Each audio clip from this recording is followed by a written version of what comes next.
growing green to generate more green. Welcome to The Grow Show with Kyle Cushman. Each week we plant the conversational seeds about cultivation and the changing climate of cannabis culture. We'll peel back the layers of benefits of the world's most versatile plant, from food to fuel, from remedy to resource. CannabisRadio.com proudly presents The Grow Show with your host, multi-award-winning grow master and respected cannabis consultant, Kyle Cushman. Hello and welcome everybody to a very special edition of The Grow Show on CannabisRadio.com.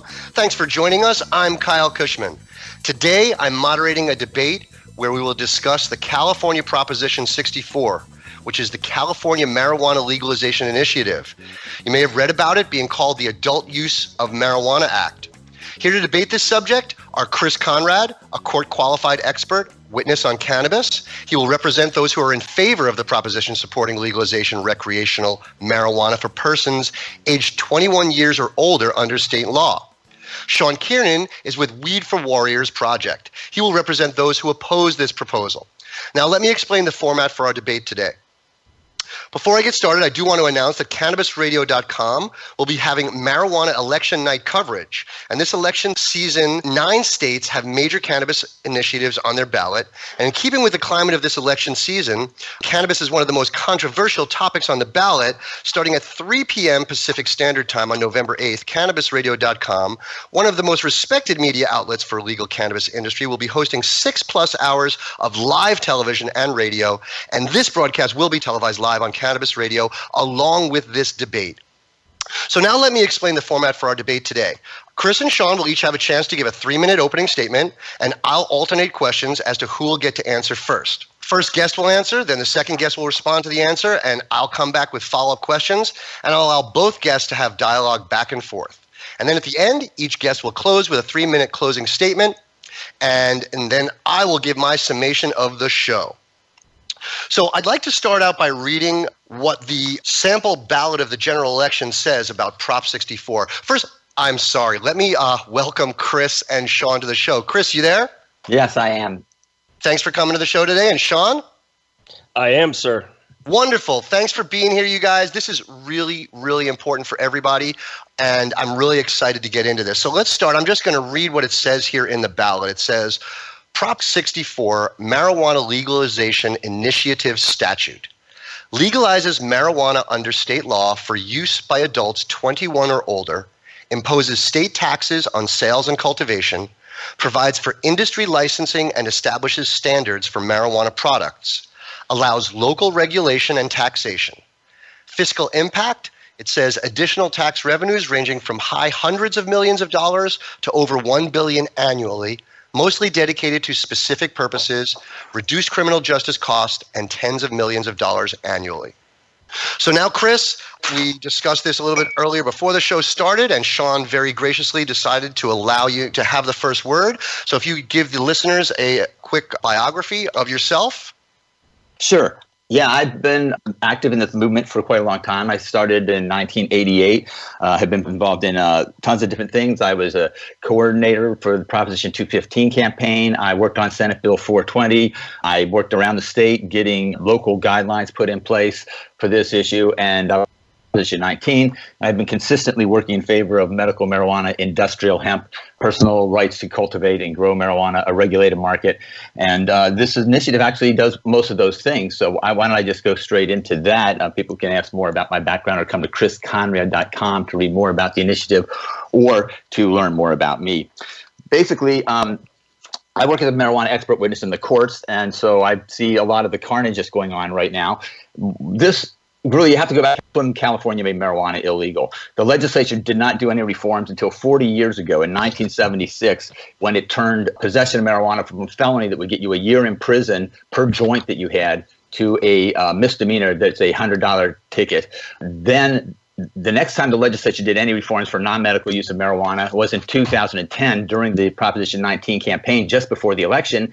They further decriminalized marijuana, so an ounce is an infraction rather than the penalty. Now, the thing is that in the meantime, the voters had stepped in and done prime, and so that's what stopped. The legislature was legalized personal cultivation and possession of a small amount of marijuana for personal medical use. provide safe and affordable access. Basically, it took them 7 years. They created a defense, which is before 20 collective defense. Then it wasn't until last year, 19 years after voters asked them to do something, that they created the MCRSA, the Medical Cannabis Regulation Safety Act. And in doing so, they dismantled the SB 420 collectives. So starting in 2019, when this medical marijuana bill goes into place, you either have a license or you're a felon, and you're going to be everybody who grows marijuana at home. If they're a patient, the local governments are allowed to ban that cultivation, and you are stuck in the market, will not have access to marijuana. And if you get in trouble, you're looking at felonies and misdemeanors and serious jail time. This is what the legislature has created for us. And so Prop 64 is where the voters are being asked to step in again and set things straight. What it does is it legalizes small amounts of marijuana, specifically an ounce of concentrate and 6 plants at the home. It reduces penalties across the board for everything else except for it creates a regulatory system which is similar to the Medical Cannabis Regulatory and Safety Act from the legislature, meaning that it creates agricultural licenses where people can go ahead and grow marijuana and sell it commercially with a set of 2 licenses from the local and the state governments. But it's mainly got these different parts. It's got a social justice section, it's got a regulatory section, it's got a tax and revenue section, and it's got legalizes industrial hemp by taking away the requirement that farmers have to have a DEA license in order to grow industrial hemp. So when you add that all together, I think you're going to see that this is something that's really good for California moving forward. Sure. Well, thank you, Chris. That does sound wonderful. It sounds a little bit like everything that we've been waiting for in this culture to go forward. So thanks for that description. And now, Sean, if you could give us a brief bio and a description of how you see the legalization issue shaping up. So, I'd like to give a shout out to Chris and all those people working for Prop 64 who have done a lot of good and say thank you very much, especially from myself. And my bio is as simple as this. I grew up in Los Angeles. I joined the military in 89 through end of 93, spent almost all my time in Central America, ironically fighting the drug war and also the Marxist guerrillas down there at that time. From there, I got out, went to UC Berkeley's business school, Haas School of Business Administration, and then decided to work in the hedge fund community up until 2009, where I basically decided to leave and come out to San Diego from New York. And through my own experiences that you can watch on CNN Weeds 3 and Vice Stone Vets, the second one on Weedikit, and many of the we've done, got involved in the movement in a very different way than Chris and most people, where I started working in the movement for Sue Sisley, the University of Arizona professor who was fired. And, Chris has a tremendous amount more time in the movement than me, but my we are now is working on the front lines. And I think that's where the difference is. There's no doubt in my mind that Prop 64 will create a legal environment, and that legal environment is good in many ways. I think the biggest issue we have at the Weed for Warriors and myself is what we see is there's a bunch of cracks that a bunch of people are going to fall through. And maybe we're too idealistic in that we're trying to, look at the poor vets who tend to be poor, working class. They are not going to be able to participate, in our opinion, in the legal cannabis community. And therefore, they will be in the black market and have the future governor and president maybe of the United States calling them bad actors in his Modesto B. It sets up, that the prohibitionist will continue their war on marijuana just on the black market, which in my view, given my extensive background in business and economics and analysis, it has a very real chance of being much bigger than it is today. So I think that the law of unintended consequences was where I will focus on why I think Prop 6 is bad for California, and particularly bad for disabled vets, disabled people in general, and anyone on a fixed income. But it is going to create a legal market that's very good for people who have the ability to participate in it, and that tends to be people with money. So I'll leave it there as my introduction, and I look forward to this conversation. Well, thank you very much, Sean. I want to thank you for being so respectful and thanking Chris for his work. I want to thank you for your work with veterans and wounded warriors and such, and for your service as well. I also want to mention that there was a quick break there, and we might have lost when you were saying that you do believe that this could create a negative unintended consequences type of situation. So the first question I'd like to ask you, Sean, is, give us an idea on how you believe Prop 64 would negatively affect specifically veterans and the veteran portion of our community.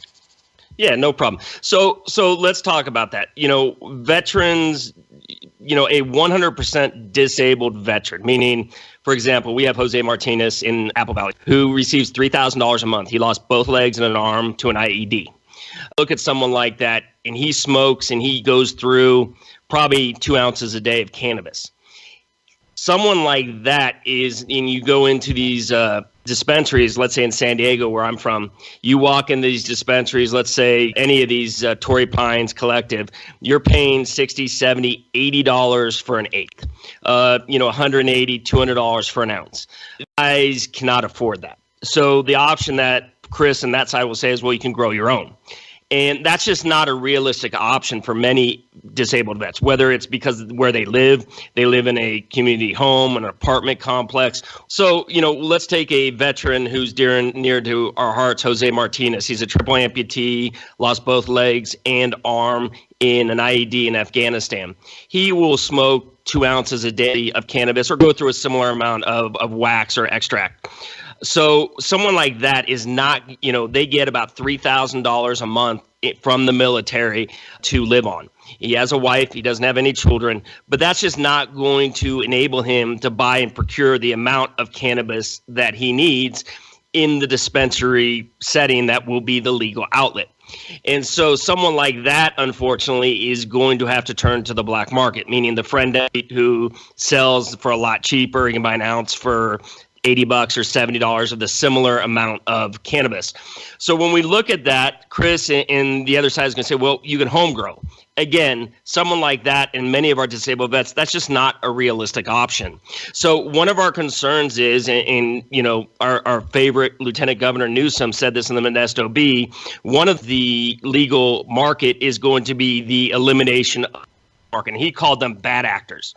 And so when he calls someone like Jose Martinez, who's going to have to turn to the black market, a bad actor, what he's really saying in our fear is they're going to turn loose the prohibitionist, the marijuana, prohibitionist state to fill the jails onto the black market. And that is going to be a lot of disabled veterans. Yeah, it's going to be diverters, people growing to send out of state, but it's going to be a lot of disabled veterans, poor people, working class, dock workers that don't have the money to buy $60, $70 eighths. And that's before the tremendous taxes we're going to see put on these things. So our biggest fear for veterans is simply this. You are going to force them onto the black market and criminalize a group of individuals who have done so much for us. And it's not just veterans. As I said, it's all the disabled, the sick, the poor, the working class. And so it's a continuation of what we see in this country on all wars, a war on the poor. Ironically, Gavin Newsom, who argues against this, now justifying a system and pushing for a system that's going to continue and accelerate the war on the poor, which, if we're going to be honest, is most enlisted veterans. So that is the best way I can say it. I hear what you're saying, Sean, and before I turn this over to Chris, I want to say that my understanding is that this law would definitely bring prices down, and that's one of the big fears that people who are opposing it, specifically the we'll call them mom and pop type producers, is that they're going to be run out of the business because the larger producers are going to be able to produce it at such a more efficient rate that the prices are going to come down. So, Chris, I'd like you to address Sean's comments.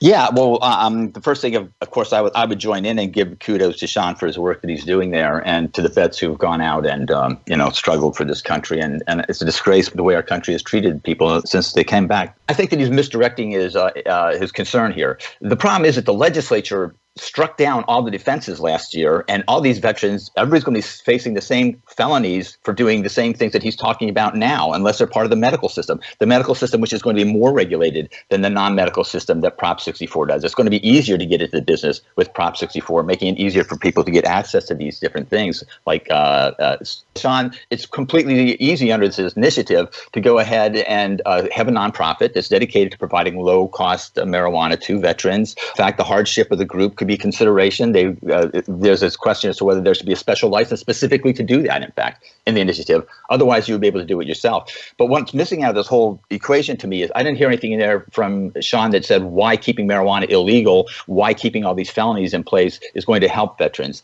I do believe that people growing marijuana and other is going to be a way that people are going to bring the price down.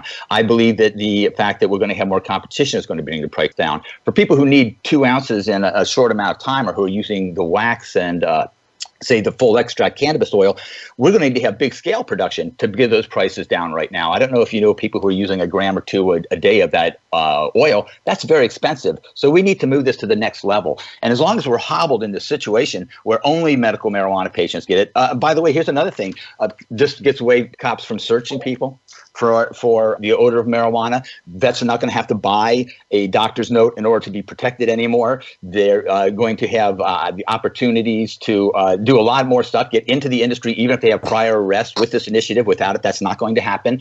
This is opening a lot of doors for people, creating opportunities for groups like what Sean is doing to really reach out to the veterans even further. And I think that when you look at the whole thing, this is a really good initiative. And I think we should vote yes.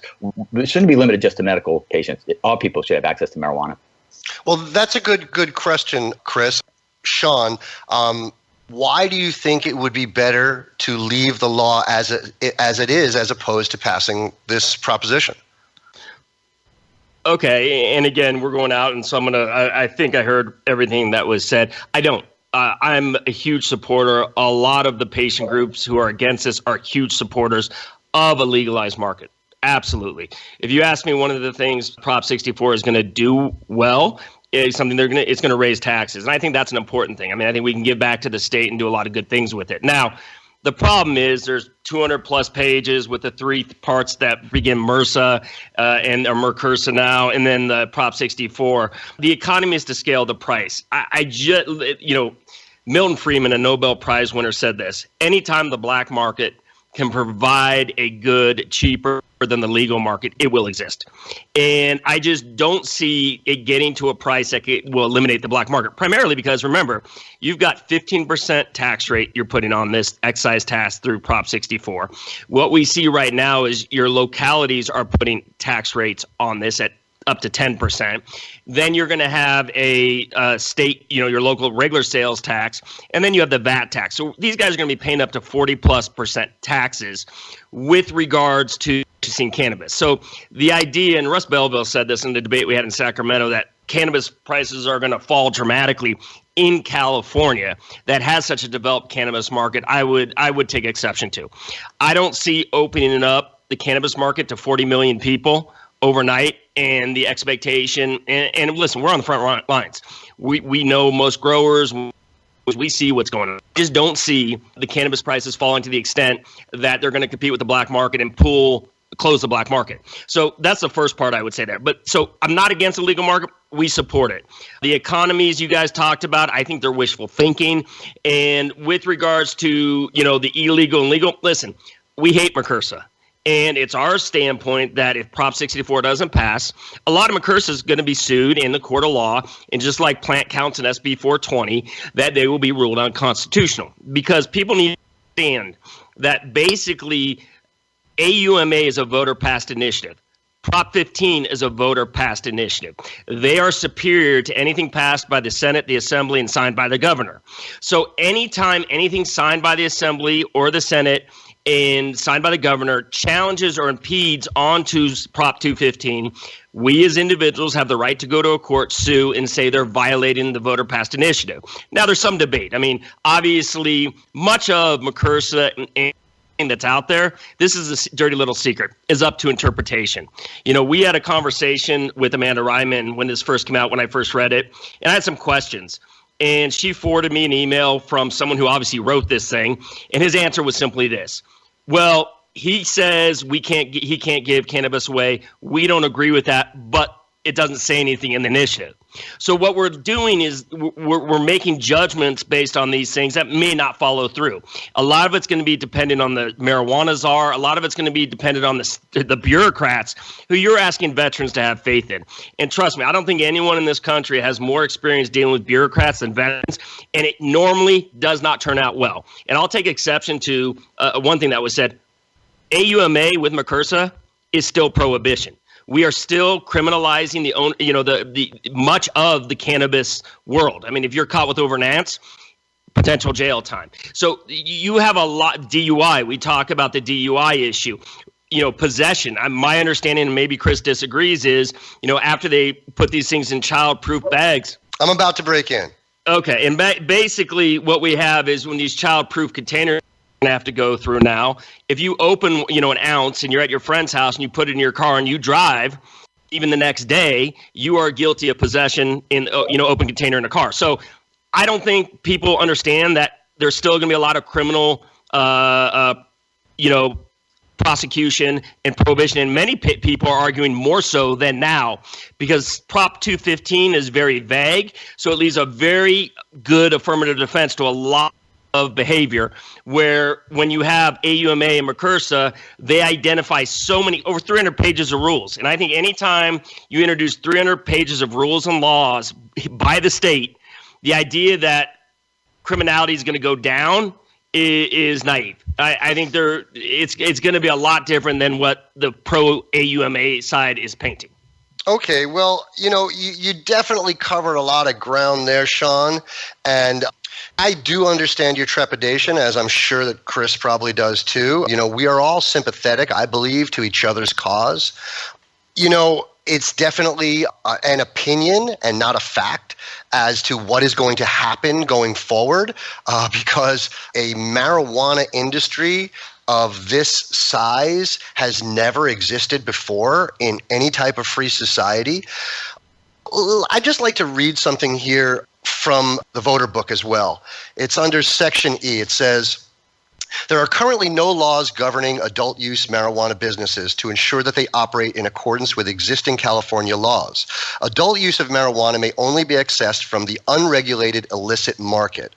The Adult Use of Marijuana Act sets up a comprehensive system governing marijuana businesses at the state level and safeguards local control, allowing local governments to regulate marijuana-related activities, to subject marijuana businesses to zoning and permitting requirements, and to ban marijuana businesses by a vote of the people within a locality. Chris, could you speak to me on why this is going to help us? Well, so I have a lot of stuff to address from that previous set of statements, but so your question is, why does it help us have the localities be allowed to ban cannabis businesses? No, that was the last thing. Basically, what I'm asking is, presently now, the country calls us the Wild Wild West. California is known as the Wild Wild West of marijuana. Everybody knows that we've had legal marijuana for 15, 20 some odd years. Not everybody knows that it's called Prop 215, but everybody knows in California you're allowed to smoke pot. And all of these years that I've been living in California, which is 13 going on 14 or 15 years, I've been wishing that we would create some kind of a system for regulating marijuana. And so now, according to what I'm reading, that is the whole specific intent, is to create this a body of laws, and by doing so, allowing more regulated business. Will that, or in my estimation, that is going to maybe not eliminate, but it is certainly going to weaken the black market. And so what I would say on that whole thing is, I think it's damn well about time we do this, frankly. I've been on this for 40 years. The legislature has totally sat on its hands this whole time. I agree with Sean. I don't have any faith in the bureaucrats either, but I don't know why his solution is therefore to hand it back to them and let them make up an opinion. What we've got, and I think another example is you're talking about 238 pages of legislation that have been produced, only 300 pages, 62 pages that is from the initiative. The other 238 is from the legislature. So the idea if you go through the legislature, it's going to make things simpler, isn't a good system. The other thing that's unspoken here is what's going on with the illicit market. We've been lucky that there have been not a lot of people harmed by marijuana, not because marijuana is harmful, but because we've got this situation where we don't know what people are spraying on that marijuana up in the hills. I've tried to grow organic marijuana, and it's not easy. I think you know that too. And it's tempting to some people that they just go ahead and start spraying chemicals on things. We've got people who were, two of my friends disappeared up in the hills, went up to buy medical marijuana, and never came back. So, so it's not like this is just, everything is so great. We're hearing all these reports about the trim migrants, the people who work as trimmers, where women are being abused. And in one case, because she wanted to leave and they didn't want her to leave because they didn't want anyone to know where the grow was. These kind of abuses, if we have a regulated soft things, I go to grows and I see people have cut down 400-year-old trees, wiped out hillsides, filled in streams, pumping water out of the springs in order to grow marijuana. That should be done in a regulated way. And so critical, and they're all covered. I think Prop 64 has done a great job. And the other thing that we've got to look at here is this whole notion that if it's legal, that more people get arrested. And that just doesn't make any sense. So you get in trouble, instead of facing a felony, you're facing an infraction or a misdemeanor, or it could even be legal what you're doing. So I want to jump in right here, and I want to make sure that everybody listening here, as well as both Sean and Chris, understand a little bit. Everybody can probably tell that I want a legalization bill to pass. And I might even go so far as to say I want this bill to pass. But the reason I'm doing this show is because what I consider educated, dedicated professionals on the show so that we can talk about this. And I want to stay away from extreme examples of like that. And I want to make sure that we really get down to the nitty-gritty. So we're going to take a quick break to show some Grow Show love to our sponsors, and then we're going to get right back into this debate with Sean Kiernan and Chris Conrad. The Grow Show with Kyle Cushman will return once we cultivate through this short commercial break. Mindful of sustainable practices and limiting their environmental footprint, Sansal hemp is always grown outdoors, as nature intended. By starting with uniform genetic profiles, Sansal ensures the plant will maintain its optimal performance and yield consistently throughout its life cycle. It is through innovative processes that Sansal is able to achieve pure whole hemp extracts and meet industry requirements and the level of quality desired by many of their customers. Healthy plants, healthy people. SansalCBD.com. Improve your lifestyle naturally. While the feds and state are doing their dance, you still need to transact business and manage your cash. Go professional and let your customers pay with PayQuick. They pay you and they earn rewards points. PayQuick connects to your bank account for free and secures all of your transactions. And with PayQuick, you can pay your producers and processors for free. Plus, it pays to have it because it makes depositing your cash safe and so easy. No cops, no crooks, just compliance and comfort, knowing you have your cannabis business in check with PayQuick. PayQuick, the safe and easy way to pay. PayQuick.com. Being green is good. Growing green is good. Making green is great. CannabisRadio.com. Time to plant some more conversational seeds. You're listening to The Grow Show with Kyle Cushman, only on CannabisRadio.com. Welcome back, everybody, to a special episode of The Grow Show on CannabisRadio.com. We are speaking with Chris Conrad and Sean Kiernan, discussing the pros and cons of Proposition 64. So I've got another section I want to read here from the voter's guide, Sean, and I'd like you to address that and tell me what, if anything, this means to you. Under Section F, it says, currently, illegal marijuana growers steal or divert millions of gallons of water without any accountability. The Adult Use of Marijuana Act will create strict environmental regulations to ensure that the marijuana is grown efficiently and legally to prevent wasting water. I'm not setting you up, Sean, because I know who's not against pesticides or against water usage.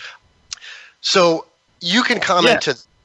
Hey, I think it's a great question. Kyle and Chris touched upon it. I think it's really important that everybody understand the black market is not going away. So a lot of these promises that we saw, like in the Daily Cow, when they said one of the reasons to vote for this is these illegal grows are going to go away. It's just not the case. Important everybody understand in the state of California, a big part of the illegal grows are for diverting cannabis outside the state of California. That is going to continue. So these environmental issues will continue.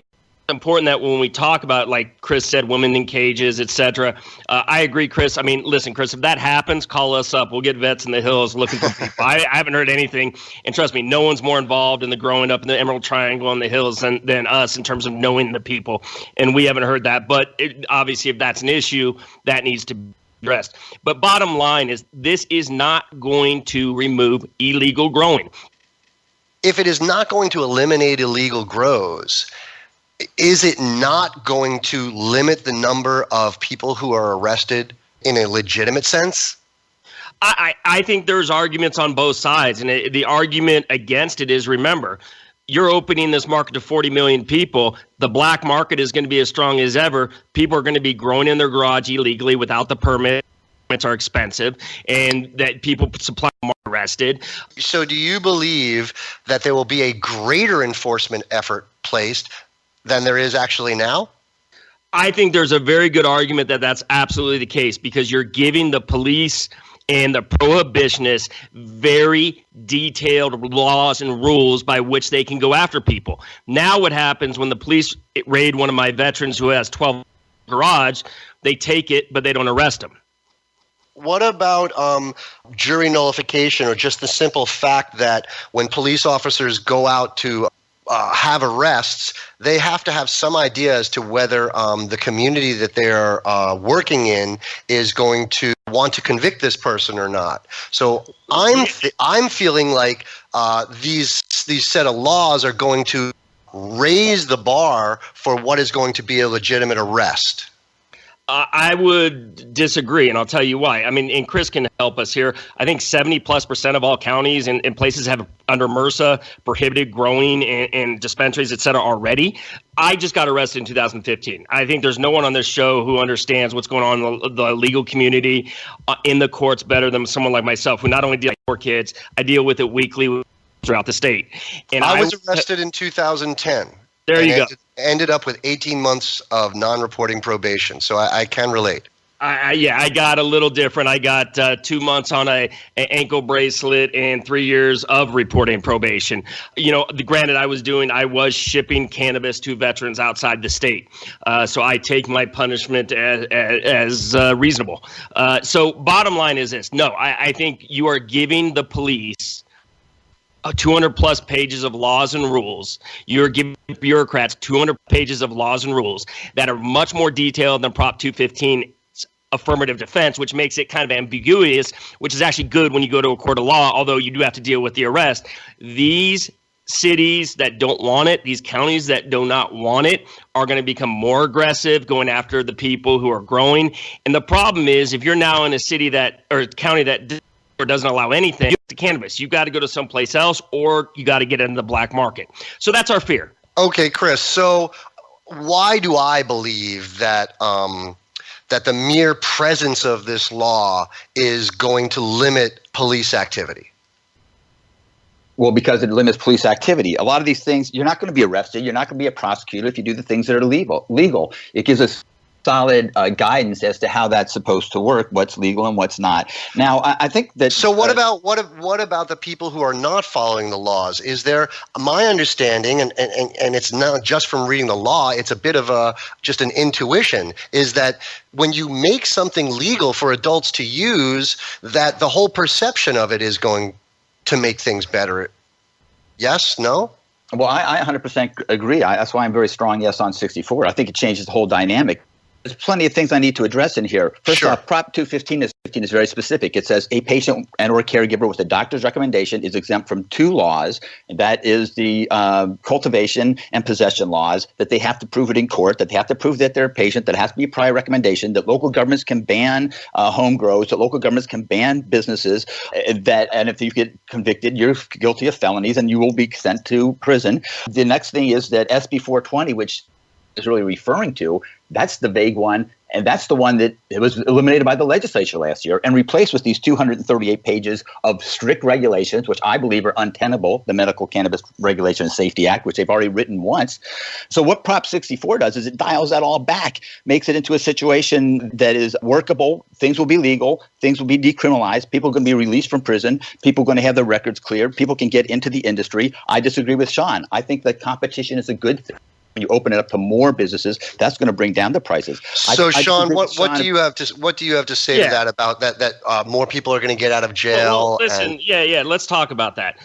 One, I think that when you talk about the people who are going to benefit and not benefit, people with money are going to benefit. They're not going to be touched by law enforcement. But as we see it with the judicial system in our country and in California, the poor working class, remember, which is the veterans, because they're disabled veterans, are not treated the same. They don't have bail. They don't have access to an attorney.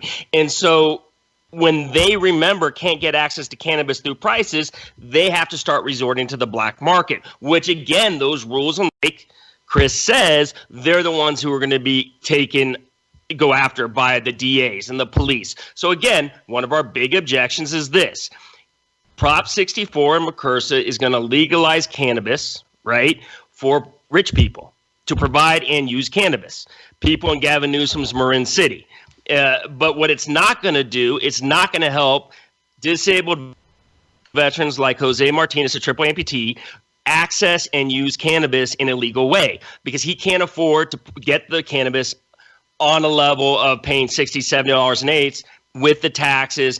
And again, I just disagree. I think the black market's going to explode. I think the idea that cannabis prices are going to in California, which had a very mature cannabis market to begin with, so looking at Washington and Colorado just isn't the same, is naive. And so I appreciate what Chris is saying. We all want legal cannabis. But introducing McCursa and AUMA, and remember, AUMA is needed to make a lot of McCursa legal because they need that voter-passed initiative to supersede Prop 215. The view that they're painting isn't realistic, and it's not going to happen. Well, I just have to say here, I want to thank you guys for this debate. Everybody has got a legitimate fear, let's just say. I don't really think that this is about, of course it's about the facts, it's about the letter of the law, but I think it's equally about the fear of the unknown. Listening to both sides, which I've been doing not just today and on the show, but it's kind of what I do. Kyle Cushman exists to further the idea that cannabis, medical marijuana, is good for society.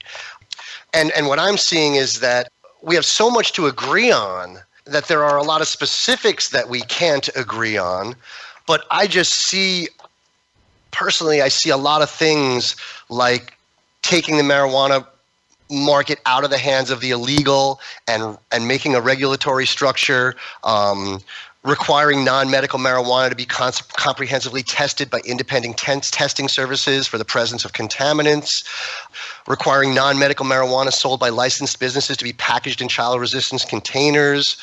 There's another issue that we haven't even touched on yet, which is the Adult Use of Marijuana Act ensures the non-medical marijuana industry in California will be built around small and medium-sized businesses by providing large-scale cultivation, but by prohibiting large-scale cultivation licenses for the first 5 years. Sean, do you not think that the small businessman is going to get a fair shot in this? Yeah, that is an issue for a lot of small growers that I know. Given we're not really in that, it's not where our primary concern is. But obviously, a lot of other people, small growers, are concerned about that.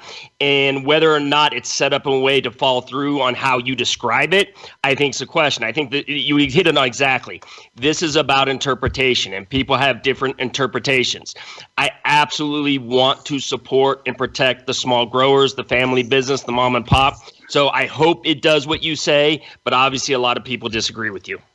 So, Chris, I want to give you a second here before we end this second to last segment that we have here to give us about how you think the business end of this is going to end up for small businesses, small to medium-sized businesses, and what are their opportunities? I think this initiative is very welcoming to small businesses. It creates a license called the micro business license that replicates our beer, craft beer, and winery model. So, for example, you can go and buy the $2 chucks at the grocery store, or you can go ahead and go to a winery and get it. So we've been seeing with wine and with beer that we have the mass production, and we also have the small production, and they're able to survive side by side. And this initiative is written to base that marijuana market on that same thing. I think with a lot of things that we're talking about here, like, about what's going to happen with the black market, the first thing is the penalties are, and that's good for everybody. The other thing is that when was the last time you bought a beer from a bootlegger? Yeah, it's going to take a while for that to work out. Back in legislators in the hills and they just don't get the business. So this is going to be a change that's going to happen over time. I think that what this initiative does is it takes our robust market that we have today, and instead of quashing it and destroying it like McCursa does, and by the way, the courts are going to rule at MCS that the legislation that was passed last year is constitutional because the initiative doesn't change the two protections that Prop 215 gives. And we've already seen what the courts have said about that. So this is be held unconstitutional. That's a very bad basis to make your future decisions. This initiative will also not be held unconstitutional. It's written to go along with things, and basically it creates new opportunities, new jobs, small to big licenses. The big licenses wait for years to decide whether they get there or not. It has anti-monopoly provisions. People with priors can get into the business. You know, it's got anti-hardship provisions. You have appeals if you were denied a license. A lot of good stuff for the businesses. And I think that the fear that we have here is unfounded. Don't be afraid. Vote yes on Prop 64.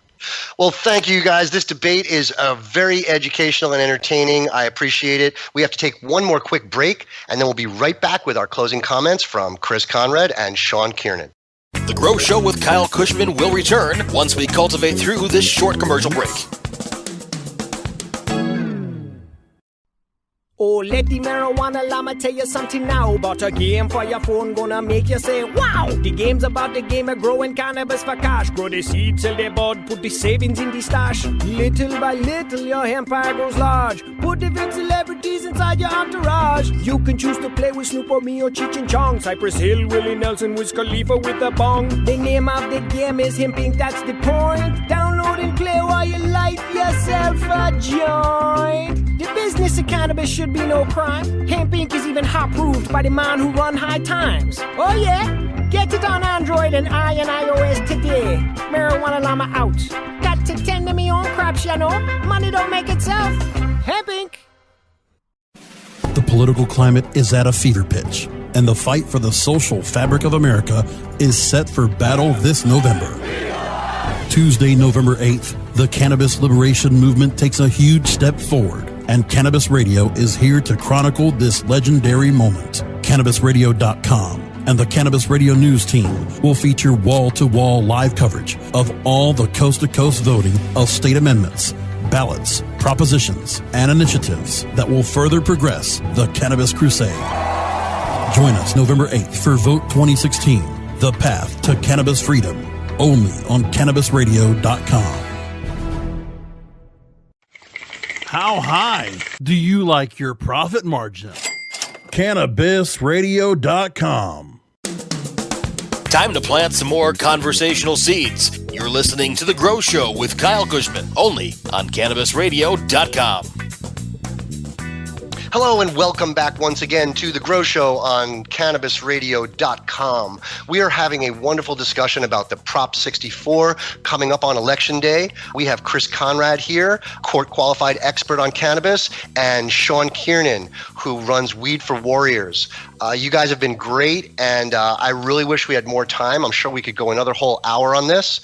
But basically, I'd like to give you each 3 minutes to sum up your position on Prop 64. So we started off with Chris, so I'm going to give Sean, I'm going to give you the last word first. Okay, yeah, great, thank you. So I think where we differ a lot is very few people think this is great legislation. What we hear is we know there's a lot of problems with it. That has to be worked on post-passing AUMA. And that's our concern, is because the analogy I would use is the old Elmer Fudd, Daffy Duck, Bugs Bunny cartoon, where Daffy Duck is saying, shoot him, and Bugs Bunny goes, shoot him, shoot him, shoot him. So, you know, when we talk to NORML and we talk to DPA and MPP, they say, you guys are right, behind closed door, that there will be cracks and the people falling through those cracks, the poor people and the disabled. And their argument is, let's work on that afterwards. And our concern with bureaucracy is changing it afterwards is going to be impossible. And maybe we're a little naive given we're veterans. We don't want to leave our brothers and sisters who got us here, the sick, basically, because of medical marijuana behind. And so when I look at that, I think that's our biggest issue. And so when we say do it right the first time, SB 420 expires in 2018, let's do it right the first time. When Jerry Brown got everyone in a room, he said, pass this. And we know Alice Huffman of the NAACP, we know these people, we talk behind closed doors, they know there's problems. And so when we look at it, we're saying do it right. Don't say, oh, you're giving us a few little crumbs, let's take this. I mean, I call that the Stockholm Syndrome. And a lot of these things are giving us like CPS. They're just really not. I mean, I went through this with 4 kids. Most CPSs in California's rules already, hey, cannabis should not be used as the sole reason to take someone's kids away. It's already the rule. So a lot of these things we're being given aren't really being given. And I don't call this legalization.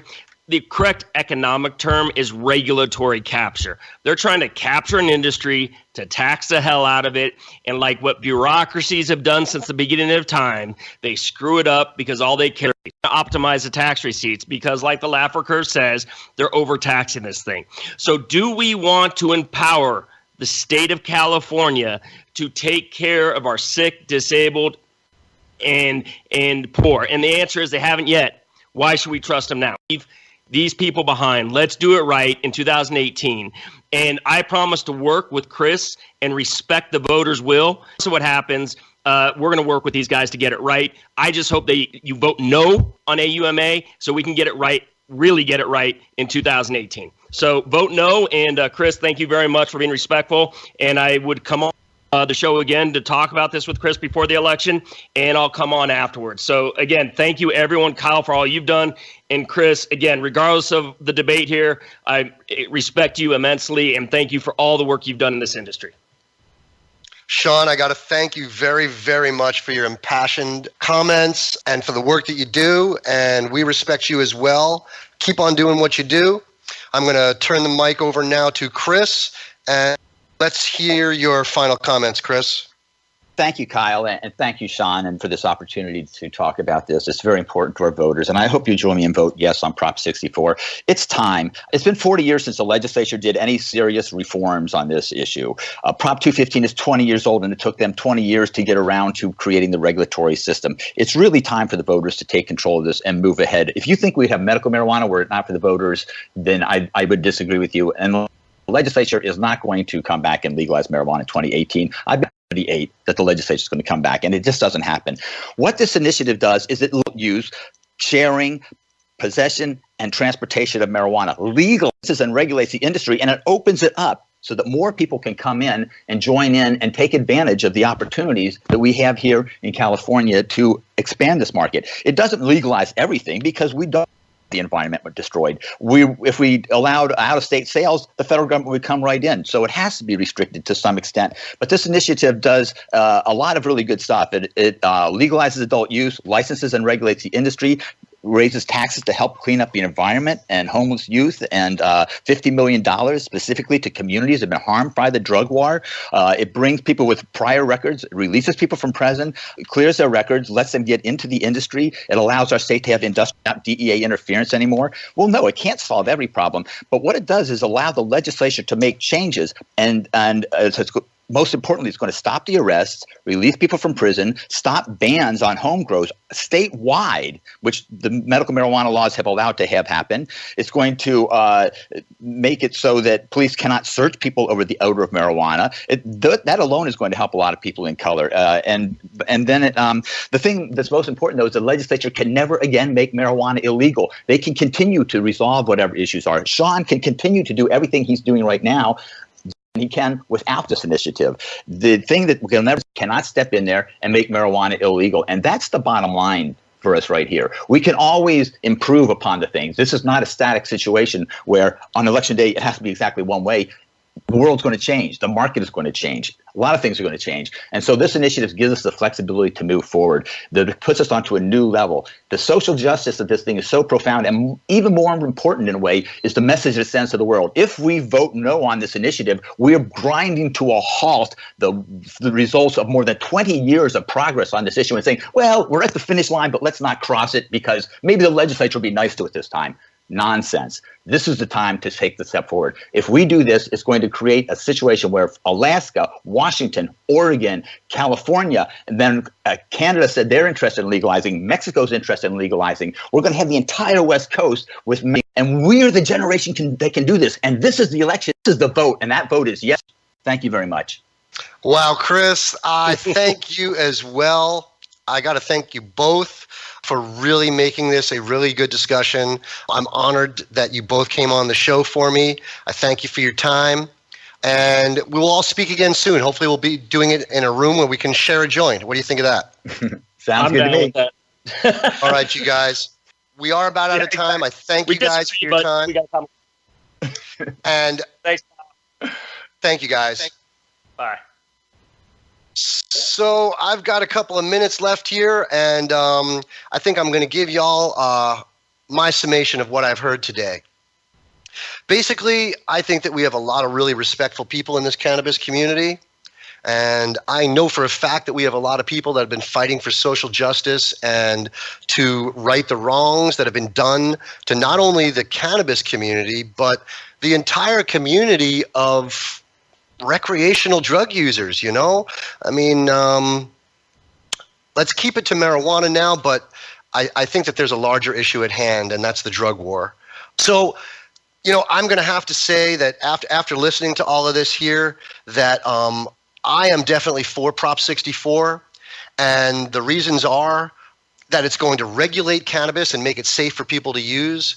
That's one of the biggest things. The money is going to be funneled from the black market into legitimate and very worthwhile causes. You know, I come from the place where if you have a reason to vote yes on marijuana, you vote yes, and that's not why I'm voting yes. I believe Prop 64 is a good bill, and there are many provisions in there that really make me happy and make me smile, from the fact that the odor of cannabis can no longer be used to search a person, his premises, or his property. That's going to keep a lot of people out of trouble. The fact that simple infractions by young children in school that may be 17 or 18 and might have a prior record, so that would lead the authorities to want to charge them as an adult. They're not going to end up with a felony on their record starting at age 17 or 18. So again, I just really, really, really want to thank everybody for debating this with me. And the main thing is, gosh, everybody, election coming out, and if anybody out there listening mind that they are going to get out and vote on November 8th, I say to you, you are making a big mistake. This is a pivotal time in our country's history. Get out there and vote. Vote your conscience. Vote what you think is right. Unfortunately, we are out of time. I want to thank our guests and producers for making this show possible. Please make sure to check out my website, KyleCushman.com. Follow me on social media, upcoming events I'll be attending, and subscribe to my newsletter. You can find new episodes of The Grow Show every Wednesday by going to CannabisRadio.com or subscribe to the show on iTunes, Stitcher, and iHeartRadio. I want to mention again that CannabisRadio.com is announcing election night coverage. And so starting at 3 p.m. Pacific Standard Time on November 8th, CannabisRadio.com will be hosting 6+ hours of live television and radio. This broadcast will be televised live on Cannabis Radio. So I want to say goodbye to everybody. Thanks again for joining us. As always, please stay lifted.